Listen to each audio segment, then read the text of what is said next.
பாவேந்தர் பாரதிதாசனை வணங்கி திருக்குறளை வணங்கி என்னுடைய உரையை தொடங்குகின்றேன்.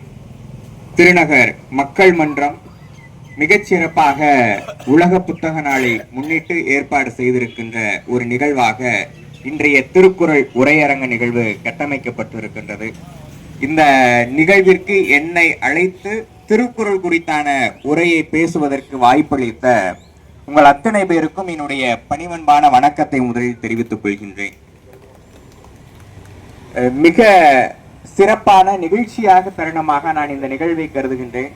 ஏனென்றால் இன்றைக்கு தமிழ் விழாக்கள் அரங்கு ஏற்படுத்தப்பட்டு கூட்டமில்லாமல் வெறிச்சோடு இருக்கக்கூடிய நிலையில் எவ்விதமான ஆரவாரமும் இல்லாமலே இயல்பாகவே இவ்வளவு அறிஞர்கள் கூடியிருக்கிறார்கள். ஒரு செல்லாயா ரொம்ப நல்ல பண்பாளர் அப்படின்றதுக்கு ஒரு உதாரணத்தை சொல்றேன். என்கிட்ட பேசும்போதும் எப்பயுமே அந்த வயது வித்தியாசம் இல்லாம, அதாவது பெரியோரை வியத்தலும் இழை சிறியோரை இகழ்தல் அதனினும் இழைன்னு சொல்லுவாங்க பாத்தீங்களா, அது மாதிரி யாருக்கிட்ட பேசினாலும் என்னை போல இருக்கக்கூடிய என் வயதை ஒத்த என்னுடைய நண்பர்களிடத்தில் பேசும்போது கூட ஒரு பண்பாக பேசக்கூடிய ஒரு பண்பில் சிறந்த ஒரு தலை சிறந்தவர் செல்லா ஐயா அவர்கள்.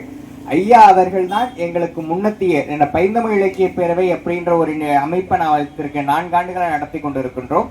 அந்த 4 ஆண்டு நிகழ்ச்சிக்கும் 2 ஆண்டு விழாக்கள் நேரடியாக நடத்தி இருக்கிறோம் மதுரை 4ஆம் தமிழ் சங்கத்துல. அந்த நிகழ்ச்சிக்கு தவறாமல் கலந்து கொண்டு எங்களை நெறிப்படுத்தக்கூடிய ஆற்றல் சார் பண்பாளர் ஐயா அவர்கள்.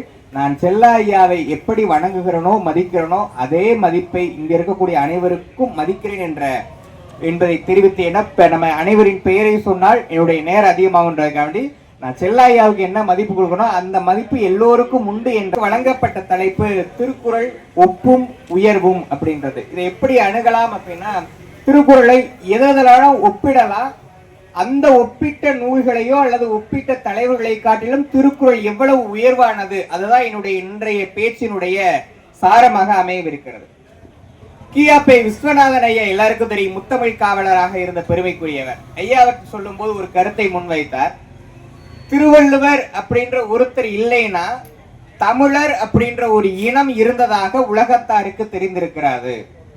திருக்குறள் அப்படின்ற ஒரு நூல் தமிழில் இல்லை என்றால் தமிழ் மொழி யாருக்கும் தெரிஞ்சிருக்காது நம்ம சொல்லல. நல்ல கவனமா, தமிழ் என்பது உலகத்தாருக்கு தெரிந்திருக்காது என்று கியாபி விஸ்வநாதன் ஐயா அவர்கள் கூறினார். அப்ப இந்த திருக்குறளும் திருவள்ளுவரும் இல்லை என்றால் உலகத்தில் இருக்கக்கூடிய அத்துணை பேருக்கும் தமிழும் தமிழர் என்ற இனமும் இருந்ததாக தெரிந்திருக்காது.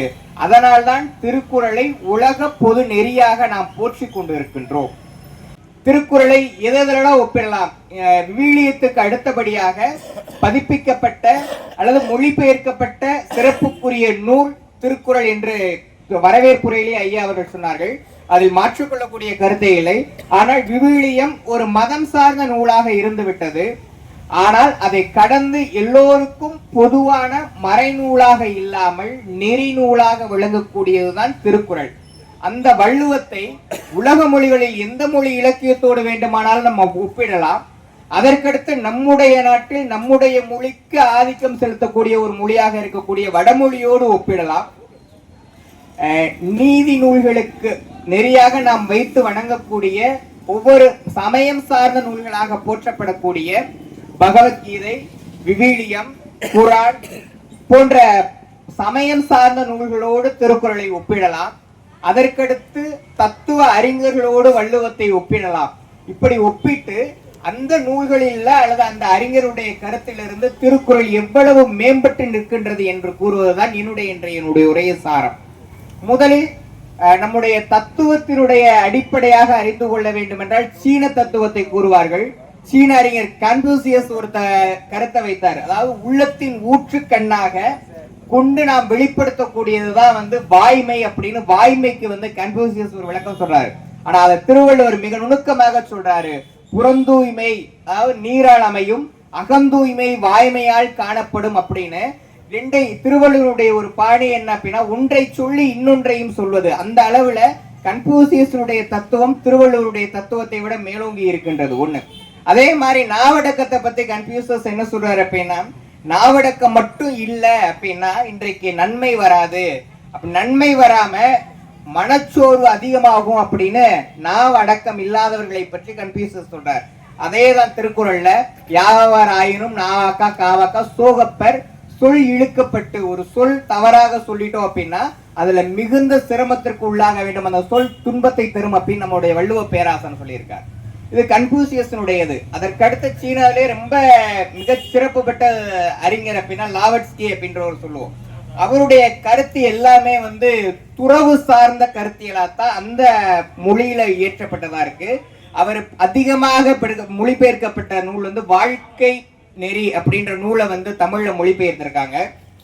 அந்த நூல்ல வீடு பெயர் தான் 4வது சொல்லுவோம். அந்த வீடு பெயரை அதிகமாக பேசப்பட்டதாகத்தான் அவருடைய படைப்பு இருந்திருக்கு. ஆனா வள்ளுவம் அப்படி கிடையாது.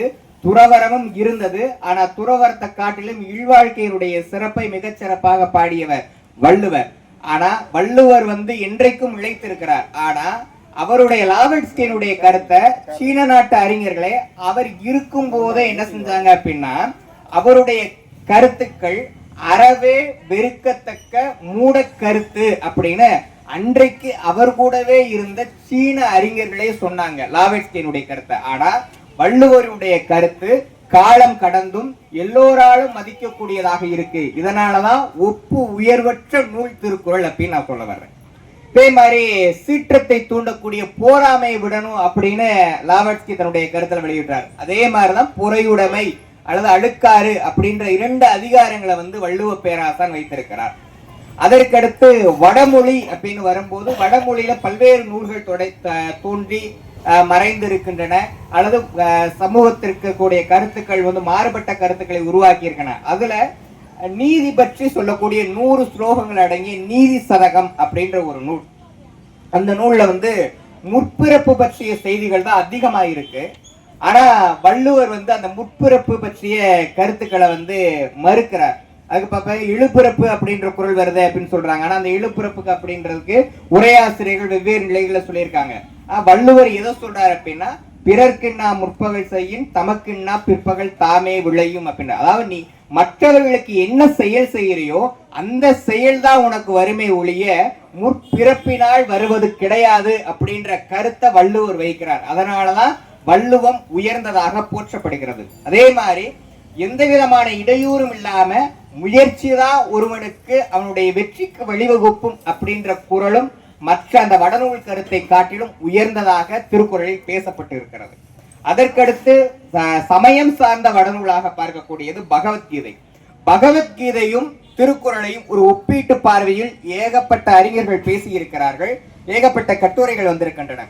சுருக்கமாக நாம் பார்த்தால் இரண்டுமே செவ்வியல் அந்தஸ்து பெற்ற செம்மொழி அந்தஸ்து பெற்ற மொழி. ஒன்னு சமஸ்கிருதம், இன்னொன்னு தமிழ். இந்த 2க்குமான வேறுபாடுன்னு பார்த்தீங்கன்னா பகவத்கீதை சமஸ்கிருதத்தால் எழுதப்பட்டது, வள்ளுவம் நம்முடைய மொழியான தமிழில் எழுதப்பட்டது. பகவத்கீதை வைதீக சமயத்தை வலியுறுத்தியது.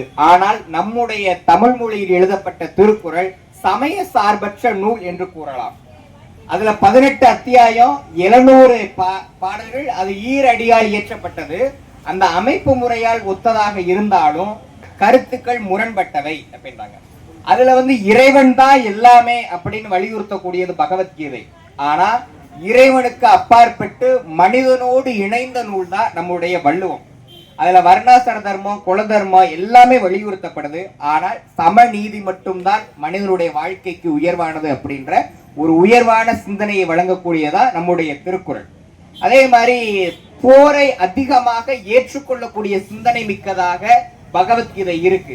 மகாபாரத போரை பற்றி அதிகமாக பேசப்பட்டது. ஆனா போரை எதிர்த்து மனிதத்தில் அமைதி நிலவ வேண்டும் என்ற ஒற்றை கருத்தை வலியுறுத்தியதுதான் நம்முடைய திருக்குறள். இப்படி தெய்வத்தால் எல்லாம் ஆகும் சொல்லுவாங்க, ஆனா மனிதருக்கு அப்பாற்பட்ட சக்தி எதுவுமே கிடையாது அப்படின்ற வலியுறுத்தக்கூடிய திருக்குறள் அப்படின்னு பல்வேறு கருத்துக்கள் என்று சொல்லாமல் முற்றிலுமாக பகவத்கீதைக்கு மாறுபட்ட கருத்தை உடையதான் நம்முடைய திருக்குறள் என்று சொன்னால் எந்த அளவிற்கு நம்முடைய திருக்குறள் உயர்வானது என்பதை எண்ணி பார்க்க வேண்டும்.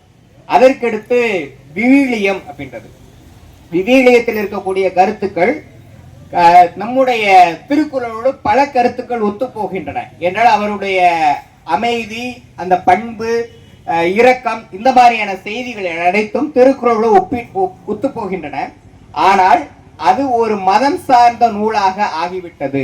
அதை கடந்து மனிதம் சார்ந்த ஒரு நூலாக திருக்குறள் இருப்பதனால் விவிலியத்தை காட்டிலும் உயர் உள்ளது நம்முடைய திருக்குறள் என்று சொல்லலாம். ஒரு எடுத்துக்காட்டு, விவிலியத்துல உன் ஜனங்களுக்குள்ளே அங்கும் இங்கும் கோல் சொல்லி திரியாயாக அப்படின்னு சொல்றாங்க. அதாவது கோல் சொல்லாத அப்படின்னு. இதேதான் நம்மளுடைய திருக்குறள்ல மனத்துக்கண் மாசிலன் ஆதல் அனைத்து அரண் அப்படின்னு, அதாவது அறத்திலே என்ன மனசுக்குள்ள எந்த ஒரு அழுக்கு இல்லாம நீ இயல்பா இருக்கணும், அந்த தான் வலியுறுத்துறாங்க. அதே மாதிரி இறந்தும் உயிர் வாழ்தல் வேண்டி பறந்து கெடுக உலக இயற்றியான் அப்படின்னு. இறைவன் படைக்கிறா அப்படின்னு சொல்றான். அப்படி படைக்கக்கூடிய இறைவனை ஏன் இறந்து கிடக்கக்கூடிய பிச்சை எடுத்து வாழக்கூடியவளை படைச்சா அப்படின்னு இறைவனை பார்த்தே கேள்வி கேட்கக்கூடிய அதிகாரம் படைத்ததாக நம்முடைய தமிழ் இருந்திருக்கிறது, வள்ளுவர் இருந்திருக்கிறார். இந்த கெடுக உலக இயற்றியான் அப்படின்ற வார்த்தை வந்தோடனேதான் எனக்கு கவிஞர் செல்லாயாவுடைய நினைவு வந்தது. தொலைந்து போன நடைவண்டிகள் அப்படின்ற நூல்ல கெடுக உலக இயற்றியான் அப்படின்ற ஒரு கவிதை இருக்கும். எனக்கு இளங்கலை பாடத்திட்டமா செல்லாயாவுடைய நூல் இருந்தது. நான் இப்போ வரைக்கும் சொல்லக்கூடியது என்னை கவர்ந்த முதல் கவிதை நூல் கவிஞர் செல்லாயாவுடைய நூல். இதுக்கு முன்னாடி வைரமுத்தை வாசிச்சிருக்கேன், மற்ற நூல்கள் எல்லாம் வாசிச்சிருக்கேன். நான் ஐயாவை 3ஆம் ஆண்டு முடிஞ்சதுக்கு அப்புறம் தான் சந்திச்சேன். 3 ஆண்டுகளுக்கு நான் 1ஆம் ஆண்டுலயே செல்லா ஐயா இவ்வளவு பெரிய கவிஞர் அப்படின்னு பார்த்தா மதுரைக்குள்ள தான் இருந்தாரு தெரியும், ஆனா யாருன்னு தெரியாது.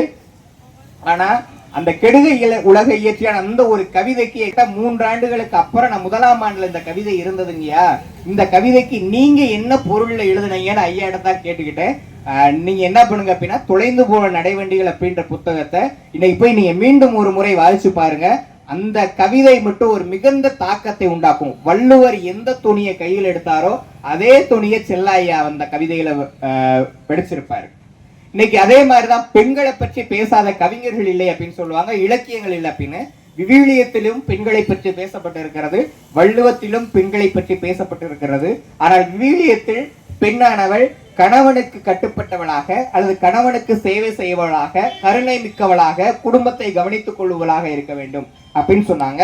விவிலியத்துல ஒரு வார்த்தை வருது, மனைவியை குறிக்கும். மனைவி எப்படிப்பட்ட மனைவியை போய் எதோட ஒப்பிடுறாங்க அப்படின்னா வணிக கப்பலோடு ஒப்பிடுகிறேன் அப்படின்னு சொல்றாங்க. 2 நிலையில பொருள் சொல்றாங்க. ஒண்ணு, வணிக கப்பல் அப்படின்னா வணிகத்தை பொருள் ஈட்டக்கூடியவளாக பெண் இருக்கிறார், அதாவது கணவன் சம்பாதித்து வந்தக்கூடிய பொருளை காத்து சேமிக்கக்கூடிய அங்கீகாரம் பெற்றவளாக பெண் இருக்கிறாள் அப்படின்ற ஒரு கருத்தும், இன்னொன்று கணவனுக்காக செய்யக்கூடிய ஒரு கப்பலை போன்று சுமையை ஏற்றி கொள்ளக்கூடியவளாகவும் இருக்கிறார் அப்படின்னு 2 நிலையில விவிலியத்துக்கு வைக்கிறாங்க.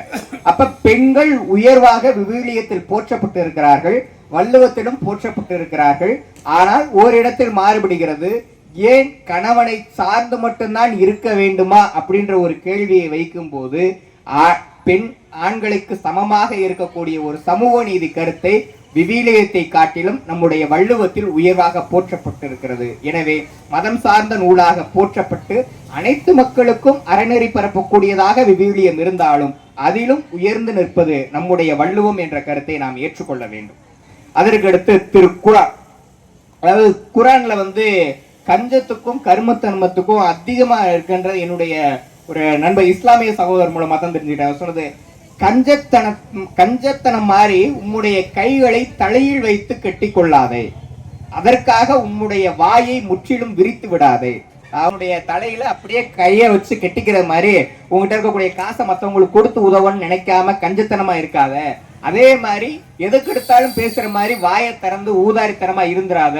அது கஞ்சனாவும் இருக்கக்கூடாது, கருமியாவும் இருக்கக்கூடாது, அது மட்டும் ஊதாரித்தனமாவும் இருக்கக்கூடாது. எதற்கு கொடுக்கணுமோ அதற்கு கொடுக்க வேண்டும், எப்படி கொடுக்க வேண்டுமோ அதை அளந்து கொடுக்க வேண்டும் என்ற கருத்தை குரானில் பதிவு செய்திருக்கிறார்கள். அதே கருத்து வள்ளுவத்தில் எப்படி இருக்குன்னா, ஆற்றின் அளவறிந்து ஈக அது பொருள் தோற்றம் போற்றி நெறி. அதாவது அளந்து ஆத்துல போட்டாலும் அளந்து போடணும் ஒரு பழமொழி சொல்லுவாங்க. அப்ப ஈகை அப்படின்றது அடுத்தவங்களுடைய நிலையை அறிந்து அதற்கு ஏற்றவாறு நாம் அமைத்துக் கொள்ள வேண்டும் அப்படின்னு சொல்றாங்க.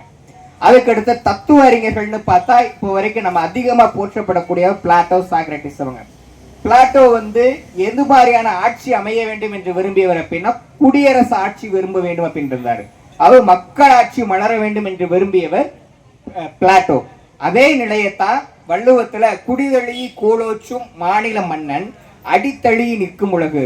யார் ஒருத்தன் குடி நெறியோட ஆட்சி செலுத்துகிறானோ அந்த தலைவனை அடிதொழுது நிற்கக்கூடியதா மக்கள் அப்படின்னு சொன்னாங்க. அப்ப அந்த குடியரசு ஆட்சியை தான் மக்கள் விரும்புவார்கள் என்று வள்ளுவ பேராசான் வலியுறுத்தினார். அதுதான் பிளேட்டோவினுடைய சிந்தனையாக மாறியது. சாக்ரட்டிஸ் நாத்தியம் பேசியதற்காகவே நஞ்சு வைத்துக் கொள்ளப்பட்டவர் சாக்ரட்டிஸ் அவர்கள். அந்த அளவுல அவர் என்ன சொல்றாரு அப்படின்னா, தூய அறிவை உலகை இயக்கும் அப்படின்னு சொல்றாரு. அதாவது ஒரு தூய அறிவு தான் அந்த உலகத்தை இயக்கக்கூடிய வல்லமை பெற்றது அப்படின்றார். இந்த சிந்தனை அவருக்கு எப்படி வந்திருக்க கூடும் அப்படின்னா, அறத்தான் வருவதுவே இன்பம் அப்படின்னு வள்ளுவர் சொல்லியிருக்கார். நீ எவ்வளவு வறுமையில இருந்தாலும் சரி, எவ்வளவு துன்பத்துல இருந்தாலும் சரி, அறம் செய்தால் கிடைக்கக்கூடிய இன்பத்தை போன்று உனக்கு பொன்னால், பொருளால், பதவியால், புகழால் கிடைக்காது. எனவே அறமே செய்க என்று வலியுறுத்திய நூல் திருக்குறள். தமிழ் மொழியை ரெண்டு நிலையில சொல்லுவாங்க. அகமும் புறமும் கலந்தது, அதாவது காதலும் வீரத்தையும் பேசக்கூடிய ஒரு மொழியாக நம்முடைய தமிழ் இருக்கு அப்படின்னு. அதுல ஒரு மாறுபட்ட கருத்து எனக்கு இருக்கு அப்படின்றது என்னுடைய மாணவர்கள்ட்ட நான் சொல்லுவேன், என்னுடைய நண்பர்கள்ட்ட சொல்லுவேன். தமிழ் காதலையும் வீரத்தையும் பேசி இருந்தால் என்றைக்கோ மற்ற மொழிகளை போல் ஒரு எல்லையோடு நின்றிருக்கும். இந்த இரண்டையும் கடந்து அறம் என்ற ஒரு கருத்தியலை பேசியதன் காரணமாகத்தான் இன்றைக்கு மற்ற மொழிகளை காட்டிலும், மற்ற இனத்தை காட்டிலும் தமிழும் தமிழ் இனமும் நிலைத்து நிற்கிறது. எனவே அறம் இல்லாத வாழ்வு தமிழருடைய வாழ்வாக இருக்க இயலாது என்பதற்கு எவ்வளவு சான்றுகள் சொன்னாலும் அதையெல்லாம் கூட்டி சேர்த்தால் திருக்குறளில் நின்று விடலாம். எனவே திருக்குறள் ஒரு அறநெறி நூல். நான் பல்வேறு குறள்கள் நாம் கேள்விப்பட்டிருப்போம். என்னுடைய மனதிற்கு நிகழ்ச்சியான 2 குறட்பாக்களை சொல்லி என்னுடைய உரையை நிறைவு செய்யலாம் என்று நினைக்கின்றேன். ஒன்று, புணர்ச்சி பழகுதல் வேண்டாம், உணர்ச்சி நட்பாம் கிழமை தரும் என்பார்கள். ஒரு தொங்களோட பழகணும் அப்படின்னா சேர்ந்து இருந்தா தான் பழகணும், உறவுக்காரங்களா இருந்தா தான் பழகணும் அப்படின்னு வள்ளுவர் சொல்லல. உணர்ச்சியால், அதாவது ஒத்த கருத்து இருந்து பல்வேறு நிலைகளில் நாம் மாறுபட்டு இருந்தாலும் எங்கு இருந்தாலும் நம்ம உணர்ச்சியால் ஒன்று சேர முடியும் என்றோம். அதுக்கு இந்த நிகழ்ச்சி ஒரு சான்று. 2வது, வள்ளுவத்தை போன்று உயிர் நேயத்தை பேசிய ஒரு நூல் இந்த எங்கேயுமே இல்லை அப்படின்னு சொல்லலாம். அதனாலதான் பிறப்புக்கும் எல்லா உயிர்க்கும் அப்படின்ற கருத்தை பேசின சொல்லலாம். அந்த குறளையும் கடந்து நான் மதிக்கக்கூடிய ஒரு குறள், அறிவினால் ஆவது உண்டோ பிரிதின் நோய் தன்னோய் போல் போற்றா கடன் அப்படின்றது. அறிவினால் ஆவது, அறிவினால என்ன ஆக போகுது, நீ படிச்சு என்ன பண்ண போற, பிரிதின் நோய் தன்னோய் போய் போற்றா கடன். வள்ளுவர் என்ன சொல்லல அப்படின்னா, பிறர் நோய் தன்னோய் போல் போற்றா கடைன்னு சொல்ல கிடையாது. நீ மற்றவனுக்காக கஷ்டப்பட்டு சொல்லக்கூடாது. பிரிதுன்னு சொன்னதுனால உயிர் உள்ளதையும் பார்க்கணும், உயிர் அற்றதையும் பார்க்கணும்.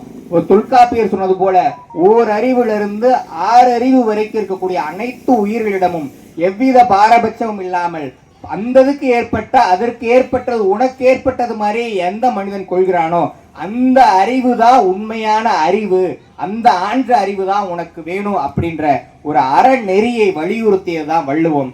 மற்ற நூல்கள் எல்லாம் சமயத்தை பரப்பின, ஒரு சில அறத்தை பரப்பின. ஆனால் ஒட்டுமொத்த சமூக உய்வுக்கான ஒரு வாழ்வியல் நூலாக இருப்பது வள்ளுவம். அதனால்தான் மதம், இனம், மொழி, நாடு அத்துணையும் கடந்து ஒரு நடுநிலைமையோடு அனைவரும், உலகத்தார் அனைவருக்குமான ஏற்றுக்கொண்ட ஒரு பொது நெறி நூலாக இருக்கிறது நம்முடைய வள்ளுவம். எனவே ஒப்பு உயர்வற்ற நூல் நம்முடைய திருக்குறள். அது என்றைக்கும் நிலைத்திருக்கும். அதை நாம் கொண்டு செலுத்த வேண்டியது நம்முடைய கைகளில் தான் உள்ளது. வாய்ப்பளித்த அத்துணை நல்லுள்ளங்களுக்கும் நன்றி பாராட்டி இடமர்கிறேன். நன்றி, வணக்கம்.